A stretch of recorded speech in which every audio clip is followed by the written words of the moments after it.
আজি হ'ল উৰুকা কাইলৈ হ'ব গৰুৰ বিহু দেহা পৰহিলে হুঁচৰি গাবৰে হ'ল।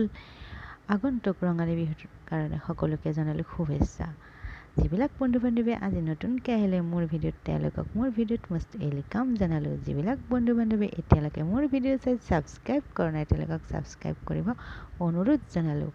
আজি আপোনালোকলৈ কেইযোৰমান অসমীয়া চাদৰ মেখেলা আনিছোঁ। এই চাদৰ মেখেলা আপোনালোকে চিলেকশ্যন কৰি মই দিয়া হোৱাটছআপ নম্বৰ আপোনালোকে অৰ্ডাৰ দিব পাৰে। বৰ্তমান অফাৰ চলি আছে, আমাৰ ৰঙালী বিহুৰ কাৰণে অফাৰ। এইবিলাক অফাৰ আপোনালোকে মিছ নকৰিব, আপোনালোকে সোনকালেই অৰ্ডাৰ কৰক। আপোনালোকে সদায় মোৰ ভিডিঅ'বোৰ চাই কিন্তু আপোনালোকে পাছত পাহৰি যায় যে মোৰ ভিডিঅ'টো ছাবস্ক্ৰাইব কৰিবৰ কাৰণে। মোৰ ভিডিঅ' ছাবস্ক্ৰাইব কৰি তেতিয়াহ'লে আপোনালোকে ন'টিফিকেশ্যন পাব, নতুন নতুন কালেকশ্যন পাব। আজিলৈ এৰিছোঁ। জয় আই অসম।